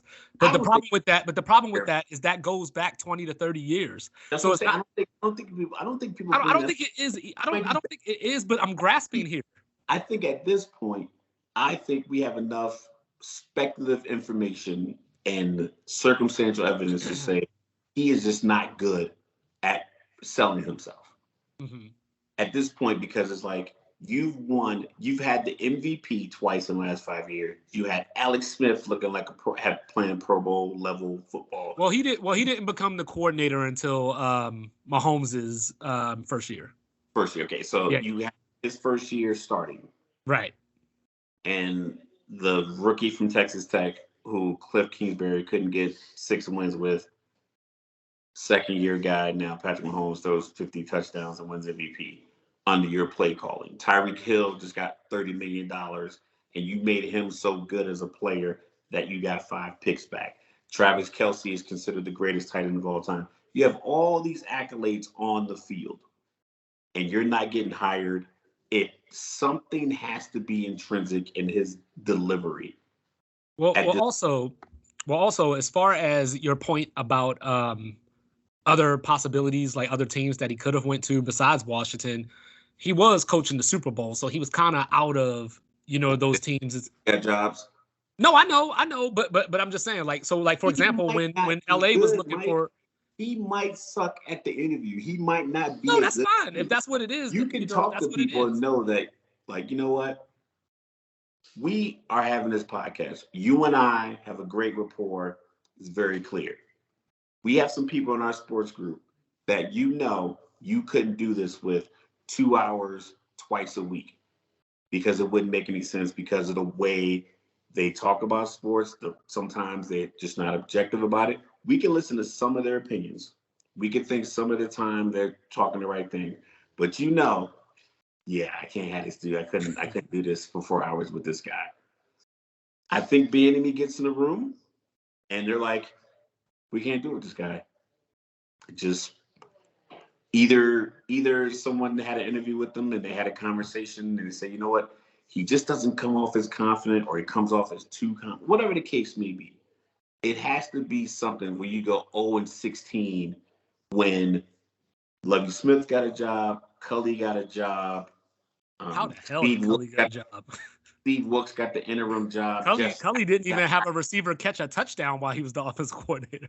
Nathan Hackett got the job. I mean, like Jeff McDaniels got another job. So like there's something that all of these other guys are doing who get the job and fail. I'm not talking about guys who are successful. So they also may know people. Because remember, we had our very first episode. You talked about the club. Yeah, you talked about the club. Prime example. I'm here at my friend's house in Utah, and we all work together. And it was 40. It was 40 guys worked in one section. It was 4 people. It was 1 female and 3 other guys. And the one guy that was last to get another civilian job, he was the last one in there. And I was like, yo, look around. You have more experience than all these other 3 people that used to work in this cubicle, but yet they found themselves in position to get interviewed and a job, and a job that you can do just as well as them, and you have more experience. How is it that they all got jobs, and you and I both can say you have more experience than them? You have literally more calendar time.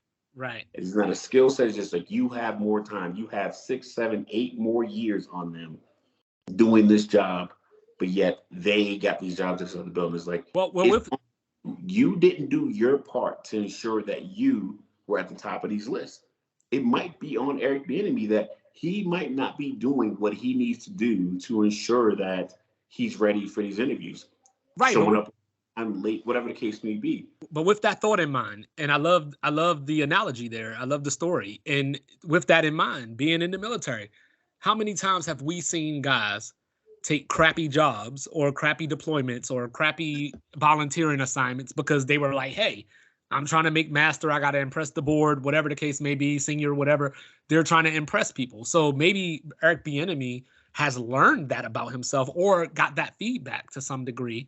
So maybe he thought to himself, I need to go somewhere that there can be no doubt. Like, I need to go to Washington because they are a crap show, for lack of better words, you know what I want to say. They're a crap show, you know what I mean? But if I can go there and have success, you know what I mean? I'm undeniable. Now, that might be wrong because of the other things that you're saying. You use the deployment getting promoted analysis. I did the same thing to get promoted to master, but I didn't go work in some terrible unorganized squadron. I just went and did my thing at an already established squadron. So when we had a conversation about who should be promoted, it was like the Rutley guy. Well, see, I took that approach. But see, I didn't take that approach. I didn't go in the dirt and try to like make the dirt better. Like, no, I'm like, okay, I can do this job that this other guy did. He got promoted. I slid into that job and I made it a little better and I got promoted. The guy who went work support and no one saw him, and anytime you saw him, he was complaining that I got this promotion rate over him. He's like, well, did you do what he did? Does your resume look like his? No. Do you have these people like this interpersonal skills? Do you have the things that makes me want to hire you? If you don't have it, you don't have it. Some people don't have it. I think at this point, going to the Washington Commanders, I hope it works out for him. I don't see it working out considering that you have Carson Wentz, who for some reason just stopped playing smart football. He literally if he would just watch ESPN and just literally, it's not even like, it's so easy. Like, yo, don't throw in the coverage. Just check it down Or throw it away and punt. It's like the dog that sees the food and can't avoid trying to go get it, like, and I think there's some value to that, but I also think that, because like I was the opposite of your scenario. I did go to the crappy squadron where the airmen were failing their CDCs and all that kind of stuff, and I had to make that change. But I felt the need to do that because I had been in trouble. I felt the need to do that to repair my reputation and to also, I guess, show myself in front of the people that mattered or whatever. So, right. So that's what I'm saying. So I think this is just a last ditch attempt by him. You have to have that ability when you make that decision. And I'm pretty sure in previous conversations and tenures and conversations you and I have, is like, you have that ability. So you going to make that move works. He has gone 0 for 16 in head coaching interviews. Just like, why you want a head coaching job, so you go to one of the worst organizations. They're being sued by so many people. Other owners want the owner to sell. The current owner is threatening other owners with exposing information. It's like, why are you leaving the Hunt family? The AFC trophy is named after the founder of the team, and you want to go to the Washington Commanders to prove what?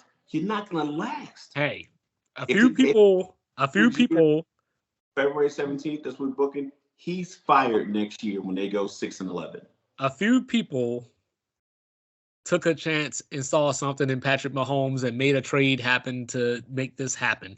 Maybe he sees something in Sam Howell. I don't know, because, Sam Howell ended up as a 5th round pick, but he had the pedigree as a good quarterback. I'm not saying that he's going to turn into Patrick Mahomes, but what I'm saying is, if you're that guy that believes in yourself, like we saw Darrelle Revis, it's a little difference because he's a player. We saw Darrelle Revis bet on himself. It paid off. He got Super Bowls and all this kind of stuff like that. What team did he go to? Hey, he didn't go to the Commanders. He went. He did it the Patriot way. He went to New England, right? Yeah, so he went to New England. I think he went to Tampa at one point. He bet on himself without a contract, and he went. Right, but you can only go to what's available. You can only go to what's available. He went to New England. He could have gone to Atlanta if he wanted. No. I'm talking about Bieniemy. He can only go with what was available. That's the thing. You don't go there. That shouldn't be available to you. Like, what was he supposed to do? You wanted him to send his resume over to Gannon in Arizona? You wanted him to send his resume to Steichen over in Indianapolis? Stay in Kansas City. Get a team or somebody to demand a pay raise for you, and put in a contract that you want to be head coach and waiting behind Andy Reid. And we don't know. Like, maybe Ron Rivera isn't long for that job, as far as, I think that he's the job. It's the place. No, I get that. 100. I'm a fan. I get it. Turn the cameras off. Listen. That's what I'm saying. Like, I get it. That's why I said I didn't want to do this argument, because I was going to come across as biased. But even I'm suing the Commanders for emotional distress. But I'm just saying that at the end of the day, you know what I mean? Like, I'm looking across the landscape of what's available at this moment, because he's probably making a snap reaction, because he just saw 2 coordinators that he just beat. One of them, he pulled his pants down, get hired within the same week of him pulling the pants down. So maybe he's just at that wit's end of, what the hell do I got to do? Every year, you and I have a conversation where we name about 6 coaches on the hot seat, and every year, two of them get fired. All right. Every year we had these conversations. So you just won the Super Bowl. You have all of the leverage in the world, and you use that leverage to go to the Washington Commanders. Right. As an off, not even like, if you would have been a head coach, like, all right, you got it. You want your shot. But you're. I mean, I can't even. All right. So look, real quick. Since you brought that up. Okay. Let's do a quick exercise. Coming into next season, what coaches are on the hot seat? So what about your Falcons? We're gonna start. We're gonna go east to west. Yeah, we'll go east. So yeah, we'll go NFC to AFC. So what about the Falcons? NFC. Okay, NFC. If you go NFC East. Oh, East. Okay. NFC East. I think they're all good. I think they're all good. Maybe McCarthy. Maybe Rivera. I think McCarthy's gonna stay because he's Jerry Jones don't want to bring. Well, I think Rivera might be, but I think he's the type that might get the move upstairs type thing. You know what I mean? But yeah, I could agree. I could agree that he's. All right, so NFC South, Atlanta's good because Arthur Blank doesn't fire anyone when they should. He need to. So if he has 2, 7, and 10 years. That's what he has. All right, Todd Bowles. Todd Bowles is fired. All right. Carolina just hired Reich, so he ain't going anywhere. Dennis Allen maybe for the Saints, because people wanted him fired this year. So yeah, he'll be fired. Yeah, so he could potentially be on the hot seat. Okay. Campbell ain't going nowhere unless Detroit just goes, 4-something. So he's good. I think LaFleur is good, especially if they trade Aaron Rodgers. But O'Connell's good. O'Connell's good. Yep. So in the West, 49ers are good. McVay might leave. He'll probably leave. Yeah, he's trying to take his ball and go home. Yeah, he'll leave because they're going to be terrible. Gannon is good. Pete Carroll should retire.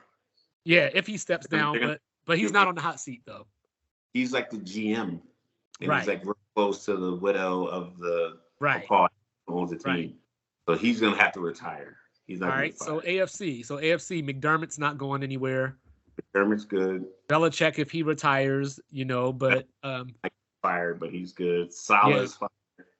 No, I think Salah's good. I mean, they got the offensive and defensive rookie of the year. Unless they go 5-12, I think he's good. 5-12, yeah. I think he's good, but I mean, they're talking to Derek Carr today, so we'll see. Quarterback right, he's fired. They get the quarterback right, Buffalo's in trouble. Let's see, Miami's probably good. Yeah, he's good. Black head coach. Yeah. I think it's another 5-game losing streak again. Yeah. Zach Taylor's good. Mike Tomlin's good. Yep. What about Cleveland? The fans. Yeah, he's fired. I like how you say it so casually. They have no patience. Baltimore not good. They don't have any weapons. Like you have Nick Chubb and you have Kareem Hunt. Kareem Hunt wants to go. Hey, they got Amari Cooper. Not a weapon. He's just a good receiver. Deshaun Watson is I don't want to say overrated. I think he's overvalued. I was told of him are too high. I was told by many fantasy football fans that Donovan Peoples-Jones is a weapon. Yeah, it's just cool if you're trying to win some trophy, you order him. So Baltimore should be good unless Harbaugh just steps down at some point. Harbaugh, he's good. He's a legacy. Yeah. He's good. So the whole AFC West is probably good unless McDaniels finally gets whacked. I think McDaniels should get fired, but he won't. And have a terrible quarterback, and they'll blame it on the quarterback play. And Vrabel is good. Vrabel might be tough for him. Well, the only way that I could see Vrabel getting fired, getting fired. If he's 6-2, he's good to go. But if he's 3-5, he's fired.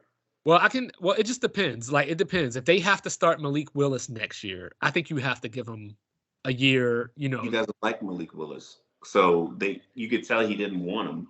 So the people who drafted him, he's not going to want to play him. So they're going to fire him. Okay. Jacksonville is good. Yeah. Colts are good because they just hired Steichen. Yeah. And then Houston, it should be good. Okay.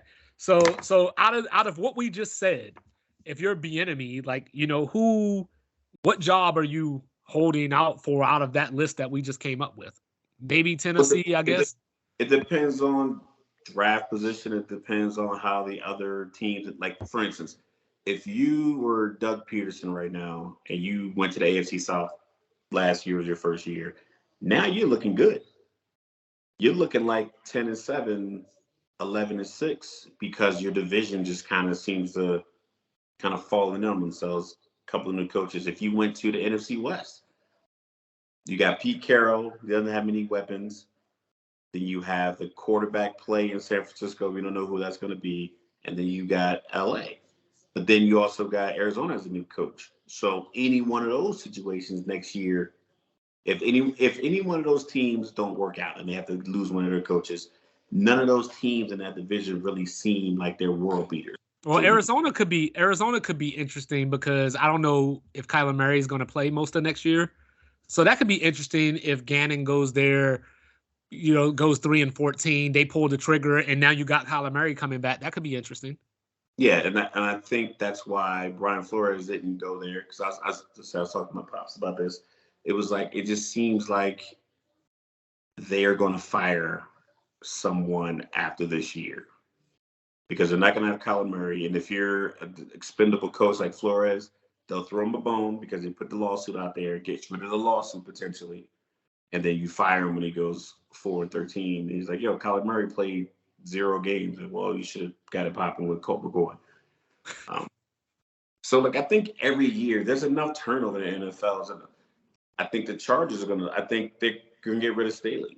If he doesn't have a real good season, I think he can be fired because he has real talent. But see, I wonder if Staley does get fired, and I'm glad the Chargers didn't fire him over that playoff game. But if he does get fired next year, but they should have. The reason, because what happened in that playoff game is the problem that you've had with him this entire time that he's hired. Is like, in big games, big situations, he doesn't make the good play. He just doesn't, like, he just made the playoffs. That's fair. That's fair. So it's like what you saw from him is more of the same. No, but I think that if you were going to fire, Staley. I think if you were going to fire Staley, you should have fired him after that Raider game last year. But anyway, but with that being said, they got the golden boy. They got the golden boy at offensive coordinator now. Where? In LA. Mr. Kellen Moore is going to revolutionize the head coaching position one day and all this kind of stuff. So they didn't know how to check the ball down to Pollard. Yes. But I think that with his reputation, there's a possibility that if Staley does get released or gets fired, I think that Kellen Moore could be the replacement. I think you could. And that's the thing. You out there thinking like these GMs No, I'm not saying that's what I want. I'm not saying that's what I want. These decisions are awful. No, that's what I'm saying. I'm not saying that's what I want.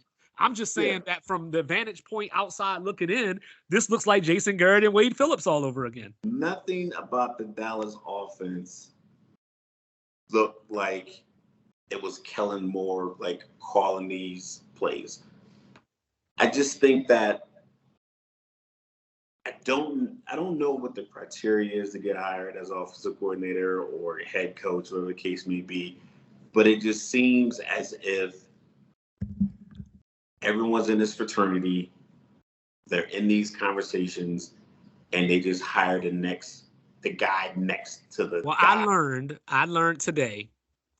Daniel should have been the shot across the bow for all of these GMs. It's like, listen, don't just pick the guy because he holds the play card next to the other guy with the really good quarterback. I learned today that if you want to coach the Colts, you just have to have character and approval from Phillip Rivers, who got them. That's why Steichen got the job, is because Phillip Rivers said, "Hey, Irsay, this guy is legit," and Irsay enjoyed his character and his Friday conversation with this guy that he probably wasn't supposed to have since the dude was coaching the Super Bowl. But, another issue for another day. But I think that Bieniemy, I don't know. You know what I mean? Like, without him calling plays and without seeing, like, the decision-making outside of, like, I'm able to know because it was reported that Bieniemy was the one that pointed out the Philly motion issues or whatever the case may be. Outside of that, I don't have a reason to believe that he'll be a good coach or that he'll be a bad coach, because prior to all this, he was a running backs coach, and now with Washington, he's going to be an assistant head coach along with being the offensive coordinator. So maybe we see him making more decisions or more visible in a decision-making capacity than we have seen him in the past. I just think that he just poorly uses leverage. I could see that, because the first thing that I would say walking in the office is like, yo, see that? You know what I mean? And I would say, hey, that Mahomes guy, remember went to Texas Tech? Remember never won the Big 12? This is a Super Bowl champion. It's like he was up for, he was Jeff Bezos' right-hand man, and decided to go take a similar job at FedEx. And it's like, yo, you're right next to Jeff Bezos. Just absorb that until your shot comes. Like, nah, I'm gonna make my own way at FedEx. So I think what shocked me, and this was maybe wishful thinking on my part, is that I was thinking, hey, Andy Reid's getting a little long in the tooth, if you will. Maybe he steps down at some point, or, that time comes. And maybe if you're there, and you're the continuity, maybe you could talk yourself into that Chiefs job and coach Patrick Mahomes for 7 or 8 years down the road, or whatever the case may be. Like, that's what I'm saying. Like, it's like he had the Willy Wonka factory golden ticket and was like, nah, man, just give me the chocolate bar. You can keep it. If I don't, that's what it feels like to me. Like, if I don't know anything else, about football players, I know that they have big egos. And, Eric Bieniemy was a running back. He was a tough running back. You know what I mean? Maybe there's just that certain belief that he has in himself that I can go anywhere. If I could make it in New York, I can make it anywhere. You know what I mean? Like, maybe, made it in New York. New York is the tough part. It's the part you can carry the toughness. You can take toughness anywhere. What you had in Kansas City, you can't take with you. Yeah. For a deal, because a lot of your offensive coordinators guys move and they'll bring a player with them. Like, Brian Flores got hired in Miami. He brought a couple of free agent linebackers down. Okay, cool. You got that. You're too long in this process to take that job. I just think it's a bad move. I don't think he's a bad coach. I just think it's a bad move because I think he just has less protection because he went to a place that's a little bit more chaotic and dysfunctional than you would like any organization to be. Any genre, any corporate world, they're like actively being sued all the time.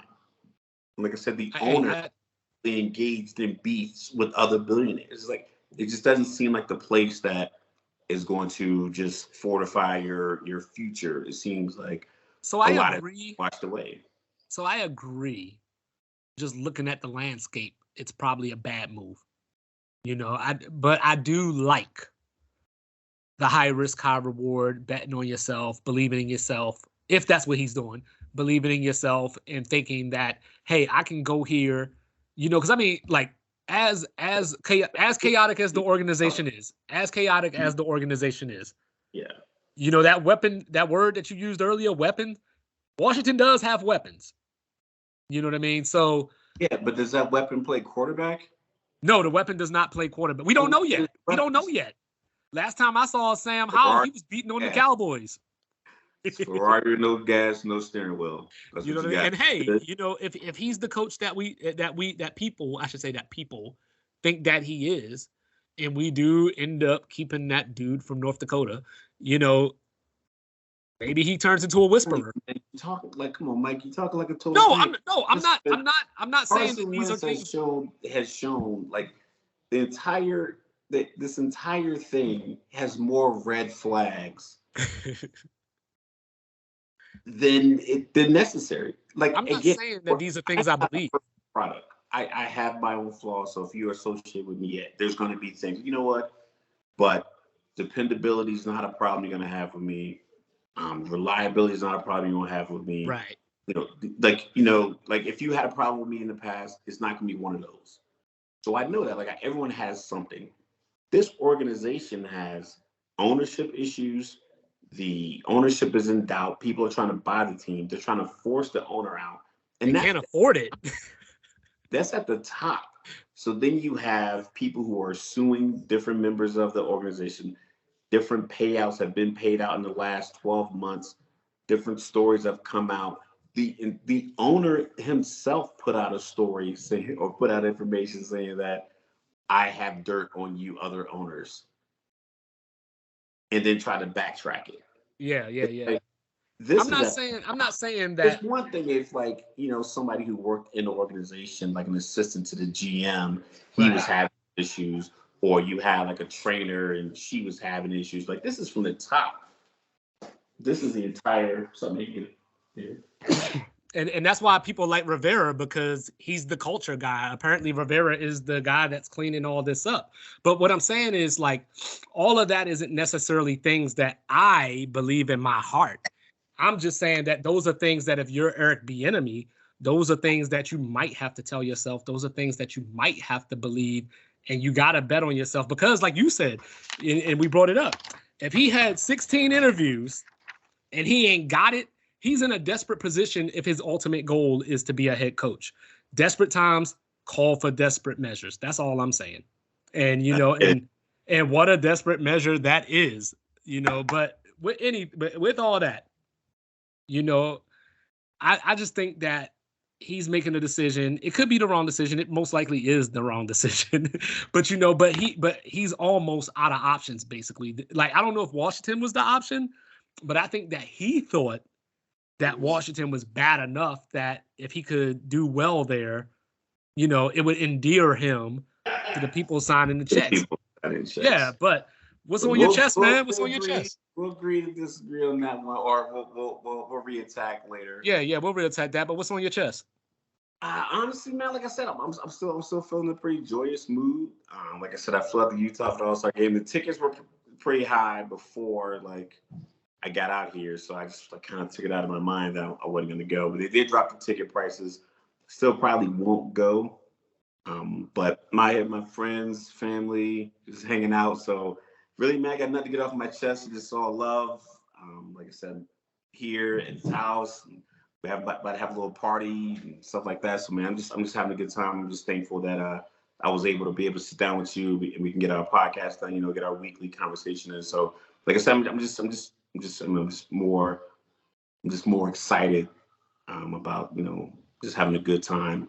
So yeah, that's all I gotta get off my chest, man. I'm just, like I said, I'm just feeling the joy right now. I don't really have anything, I mean, other than like Juju on Twitter, but I already went over that. And then Bieniemy, you know, I'm not losing his leverage properly. But other than that, man, like I said, I'm just in a good groove. So I mean, like that. I mean, I try to find something, but I was like, man, I'm just feeling good. All right, so I will pick up where you left off because I want it to be joyous because, you know, I'm about to go see Ant-Man in a little bit, you know, get my Quantumania on. So, you know, I'm all excited about that. I wanted to be joyous.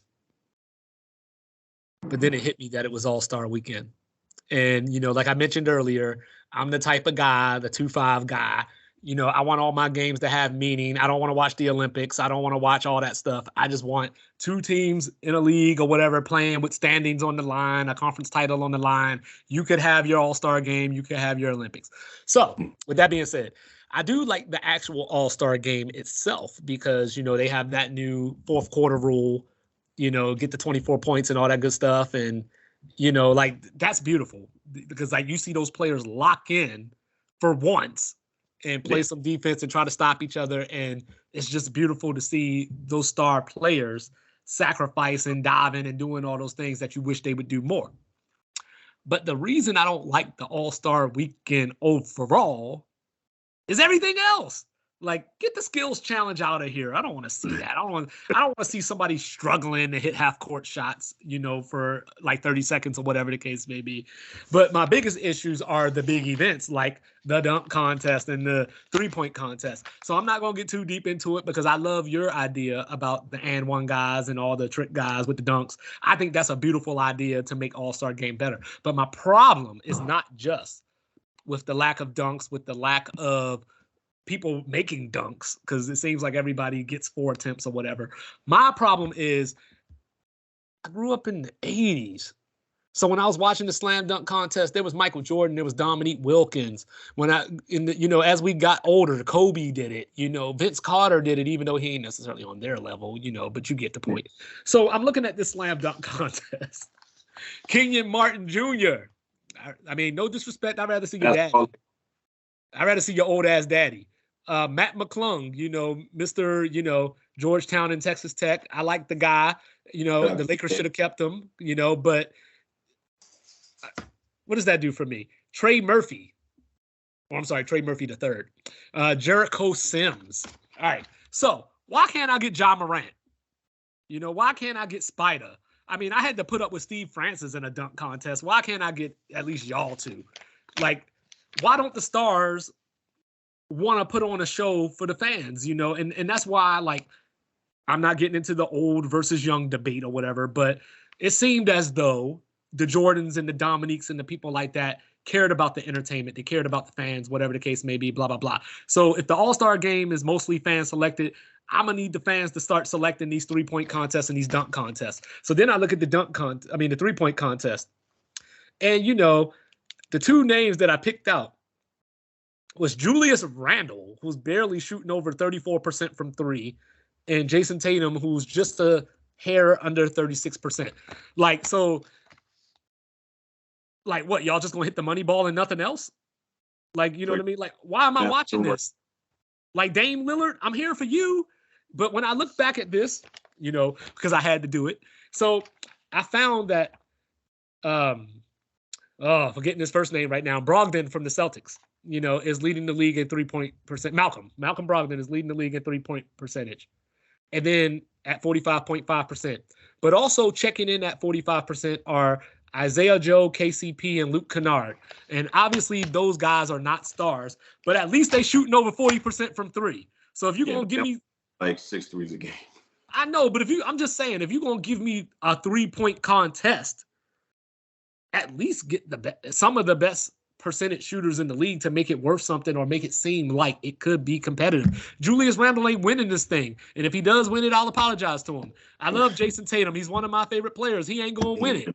You know, but that's where, like, All-Star Weekend is about the fan. The fans did not pay thousands of dollars to watch Julius Randle practice three-pointers. They did not. You know what? If you would have told me, if I was on this committee that selects these players or allows these players to do this, if you would have told me Julius Randle was signing up for the three-point contest, I would have asked you, is Draymond Green not available? So I had to get that off my chest just because I love basketball. It was my first love. I loved basketball before I loved women. I loved basketball before I loved my family, probably. You know, so, you know, at the end of the day, like, if you're going to make us watch All-Star Weekend, if you're going to make people pay these ridiculous tickets, make it worthwhile. That's it. So that's it, ladies and gentlemen. We're going to wrap up this. Like I said, follow us on Instagram. You can check it in the descriptions. So like I said, just appreciate everybody watching. Now we're at episode 10. You know, so I'm drinking this beer, so, you know, running through me like an old head. So Quantumania. All right. And before we get out of here, you know, because I forgot to do my shout outs at the beginning, so I'm gonna get you now. Shout out to Gatlinburg, Fort Collins, Miami. Shout outs to Salt Lake City, Richmond, Trenton. You know what I'm saying? Stand up. Yeah. Shout out to Red Bull. Shout out to Bomani Jones and Sami Zayn. I know you ain't gonna win tomorrow night, man, but give Roman all that hell. And yes, I do know it's fake, but I'm just saying, you know. Thank you, ladies and gentlemen, for tuning in. Thank you for giving us your support. Please continue supporting us, like us, rate us, review us, let your friends know about us, and we'll be in touch. Yeah. Peace.